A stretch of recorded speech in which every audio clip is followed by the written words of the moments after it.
This is the Tinley Park NARBC Reptile Expo. Here you will find literally millions of dollars worth of reptiles, snakes, lizards, chelonians. It's all under this one roof over this weekend. And in this video, I'm counting down the top 5 most expensive reptiles that can be found right here at the Tinley Park NARBC. And wait until you see what snake actually sells for $100,000. I'm Dave Kaufman, and these are my reptile adventures. All right, we're gonna start it out with number 5. We're heading right over to Steve Sykes' table from Geckos, etc. He has some amazing leopard geckos, probably the biggest, baddest, most awesome leopard gecko facility in the country, but that's not what we're gonna look at. We're heading over and I'm gonna show you one of the coolest snakes that are found here at this expo. Steve Sykes, always wonderful to see you. I am kind of getting used to sticking a camera in your face after all these years because you always have amazing stuff to show us. Here, you've got, like, I think one of a kind, or as it were, two of a kind. Two of a kind, yeah. Like the rarest hognose snake in the world. Pretty much. Look at that. So this was an amazing surprise that we had this summer from one of our leucistics pairings. The pairing was an Arctic het leucistic bred to a leucistic female. And, you know, we had, I don't know, maybe 12 babies or so. But we had these two that were certainly standing out and looking quite different. These are paradox leucistics. These two were certainly very special. And let me take her out. Do you ever feel like you're being watched, Steve? Like somebody's like right over your shoulder, like you just got this eerie sensation that somebody's watching you? Oh, Dave. Hello, Bob. I didn't even know I was there. No, I sensed your presence. Yeah. Yeah. All right, we're talking about hognose snakes. Have you seen this hognose snake? This is a really cool snake. I've got to put this in my video. I call Jinx on it. No, it's in your video, dude. I'm putting it in mine already. As everybody's already seen, it's in my video before it's in your video. But this is incredible. This is one of a kind. The other one is another one of a kind. Yep. So here's the question that Bob wants to know. If you were to sell these, what would you be asking? That's tough. I mean, everything has its price. I wasn't intending on putting these up for sale. I mean, I wasn't intending to sell these. I have them not for sale to show, but if someone offered me, I don't know, $15,000, I would have to take that. $15,000. $15,000 for that snake. Yep. Bob, can I borrow $15,000? Dave, you cannot borrow $15,000. But I want to say something about this. Please. Since you've already put me in your video, I wasn't intending. I was trying to just sneak up and be quiet. So here's the point that I want to make about a paradox snake. Paradox doesn't, you can't, that's not a gene that can breed. So it wouldn't be a breeder paying $15,000. This would be somebody who walks up with a top hat and monocle and is like, I want a very expensive pet snake. I don't care about breeding it, but I just want one that looks incredible. That's the person that'll pay 15 grand for a paradox, because it's not gonna necessarily throw paradox babies. So you're saying I need a monocle? You need a monocle and a top hat, Dave. I would rock that look. Yeah, you would. One thing I want to say about this, yeah. I'm not the first person in the world to hatch a paradox leucistic. You're not the first in the world? I'm not the first in the world. I wouldn't admit that. However, this one is one of the most spectacular ones that's ever been hatched, meaning just the amount of coverage that it has. And she's changing a lot too. She's turning a lot more gold on the sides. Yeah. But what's interesting, so on one hand, this is, as Bob said, a paradox that I wouldn't expect this to be genetic. On the other hand, it seems to be something that is predictable in certain bloodlines of leucistics. So the person that I got the female from has hatched paradox animals in the past. So it's predictable. I wouldn't be surprised if I hatch them again next year. So it's not a total fluke. It's not a total fluke. That's really interesting. Yeah. Did you hear that, Bob? He called you predictable. Dave, he didn't call me predictable. Oh. What he said is that I don't know what I'm talking about. And I agree with that. All right. I agree with that. As predicted. As always, every time I stick a camera in your face, you show us something amazing. Thank you, Dave. Yes, absolutely. It looks like gold leaf. It does, yeah. Gold leaf. Yeah, are you on me? I'm on you. It looks like gold leaf. There you go. Just cut to that one. All right, so moving on to number 4, we're gonna give some love to the monitor lizards, and we're heading right over to Sundown Reptiles, and we're gonna check out a monitor species that, again, is pretty rare, and yes, one of the most expensive monitor lizards you're gonna find here. We're heading over to Sundown and checking it out. So once again, we're over here at Sundown Reptiles with Brian Sousa. Like last time I filmed you, we were talking about your Chihuahua geckos. You also do captive bred Abronia. We're gonna do something later on those in a follow-up video. But right now, we are talking about the most expensive reptiles that are found here, and you have this one. Yeah, so this is Varanus bomi. This is your golden spotted tree monitor. These guys have a pretty hefty tag on them just because they've not been in the hobby for very long to begin with. And secondly, those that have been in the hobby have been wild caught. This is a true captive bred animal that was produced here at my facility. And so captive bred Varanus bomi are not very common in general. This is a species that comes from Waigeo Island over in Raja Ampat in Indonesia. And they get their name from that beautiful gold speckling that you see going down the back. Just a stunning tree monitor that you don't see very often in the trade. You don't. They look like mini croc monitors. Exactly. So it's like your diet croc monitor. If you want a croc monitor that's not going to get 13 feet long and pose a serious threat to you, you can get the smaller version right here. Exactly. And how big do these guys get as adults? I would say snout to tip of the tail, you're looking at about that. So you're looking at a sizable one. Vent, you know, snout to vent, they're not very big, but you get that long prehensile tail, which enables them to be cruising around in the treetops and grabbing onto stuff. That gives them a little bit more length. These are absolutely amazing. Now, if you want one, it's $4,500, but if you want a pair, it's $11,000 for a pair of these. And if you are into monitors, want one just as a showpiece, want something rare, want an investment in monitors, this is the monitor to go with. These are amazing. Yeah, thank you so much. And yeah, so that, yeah, I've got, these are some of my show prices, but yeah, usually an unsexed baby of this is going to be right around $5,500 for unsexed Varanus bomi. Wow. Follow-up question, can I borrow $5,500? Yeah, sure. Ah, sweet. Morph Market is the #1 online marketplace for all your reptiles and amphibians. You can search through over 60 categories to find your perfect new pet, whether it's the latest boa constrictor morph or your 150th crested gecko. It's all right here at one place. Morph Market. All right, so we are moving right on to number 3. All right, Josh, at the Exotic Empire, always awesome to see you. When it comes to Tinley and it comes to the diversity of reptiles, you guys take it to another level. You've got stuff here that no one else has. Yeah. Like, look at this. Yeah, we came in with over 120 species this time. So. 120 species you came with? Yeah, about 450 animals, just around 120 species. So. That is incredible. Yeah, diversity. I have got to get to Michigan and do a whole video on you guys. Yeah, I really do. I keep saying that and I never get there, but I'm going to. Yep, for sure. But this right here is who we've come to see. This is a shingleback skink, and I think that this is the only one that I think I've ever seen in the history of Tinley. That's probably wrong, but... Yeah, I think there was some here like a few years ago, 5, 6, 7 years ago, but this is definitely the only one that's been here in quite a while. These are pretty rare.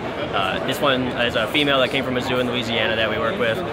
She actually found a new home here at Tinley, so that's really exciting. She's onto a breeding program, so super cool, super awesome for her. That's kind of what I was hoping to happen. So how long has she been in your care? She's been with me for about 6 months now. Okay. She was with the zoo from the time she was a baby. So gotcha. Yeah. So they typically kind of just feed on the same blue tongue skink diet that you would feed a blue tongue. So we do the bluey diet, lots of fresh veggies, fruits, that type of stuff. Lower protein, higher fruits and veggies for them, but yeah, they do great. So their common name in Australia, actually, besides the eastern shingleback, is the sleepy lizard. So they spend most of their day just napping. And when I first got her, I was really stressed out because all she was doing was sleeping for most of the day, and I was like, what is this? But they're like a reptile koala bear. They just like sleep and eat and sleep and eat, and that's about it. But super cool, super docile species. They're great. She was being used in educational programs before she came to me too, so she's touched thousands of lives already, and she'll continue to do so. So it's a super awesome animal. That is really awesome. So when I was in Australia, we actually found these in the wild, and there were, you have to wait until it rains, and there were like 12 raindrops. Yeah. That was it. And these guys just came out, we're on the road, we've probably found 12 of them in 2 miles. So this guy has a $10,000 price tag, and it actually sold. It did, yeah, it sold for $10,000. So this particular shingleback skink's name is Cheddar, and if you want to see Cheddar, tie-dyed iguana, a reptile shop in Illinois bought her. She's going to, from what I understand, be a store pet, and so if you want to meet Cheddar, get to tie-dyed iguana. I haven't been down there yet. I'm going to one of these days, and I'll film an entire reptile shop tour. But that is where Cheddar went for $10,000. All right, so that could be the only shingleback skink we're going to see at Tinley for quite a while. I would imagine so, yeah. And there she is. Yeah. All right. So coming in at number 2, we're heading right over to Fairy Tale Dragons and talking with Heather, who, if you guys have been watching this channel for a while, you've seen a lot of videos about her bearded dragons, but she's also working with blue-tongue skinks, and she has a blue-tongue skink morph that I don't know that I've actually seen at this expo before. We're going right over to Fairy Tale Dragons and checking it out. Heather, once again, I find myself at your table because you always have the coolest stuff here, whether it be bearded dragons or these guys. So you're getting into, you and Ron, are getting into albino blue tongues. Yes. So we actually had a breeder loan come into us in 2020, and then from there we worked on producing the 100% pets. We took the albino to northerns. So I outcrossed them to several northerns to produce the heads. And then last year I produced the first visuals. And then this year, of course, we're repeating it again, as well as working towards other mutations. So I produced quite a few double heads for various other mutations, such as the albino to the toffee, to produce the double visual. This is another recessive mutation, so it takes 2 copies in order to produce a visual. And this guy is 3,500.